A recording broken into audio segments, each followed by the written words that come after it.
দিনটা ছিল রবিবার। সেদিন দুপুরবেলায় কর্তামশাই বলল, চলো একটা নতুন কিছু তোমাকে দেখিয়ে আনি। দুজনে মিলে তাই চলে গেছিলাম শান্তিপুরের গঙ্গার ধারে। সেখানেই হচ্ছিল নৌকা বাইচ প্রতিযোগিতা। যদিও এই প্রতিযোগিতা বহু বছর ধরে চলে আসছে, আমার দেখা কিন্তু এটা প্রথমবার। খানিকটা সেই কেরালার ভাল্লামকালী বোট রেসের মতন, কিন্তু এটা কিন্তু বহু পুরনো একটা খেলা। পশ্চিমবঙ্গের একটা প্রাচীন ও ঐতিহ্যবাহী লোকসংস্কৃতির অংশও কিন্তু, যার ইতিহাস মূলত আমাদের নদীমাতৃক বাংলার ঐতিহ্যের সাথে জড়িত। শুধু শান্তিপুর নয়, রয়েছে এমন অনেক গ্রাম যেখানে এখনো কিন্তু এই প্রতিযোগিতা সমানভাবে প্রচলিত।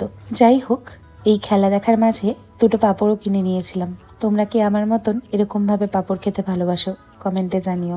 আরেকটা জিনিসও খেয়েছি, কদবেল মাখা। ঠান্ডা লেগেছে, তাও এটাতে না বললে বড্ড লস হয়ে যেত। আর সর্বশেষে আমার দেখা এটা হচ্ছে সব থেকে বেস্ট চেয়ারলিডার টিম এভার। তোমাদের কেমন লাগলো ভিডিওটা? কমেন্টে জানাতে ভুলো না।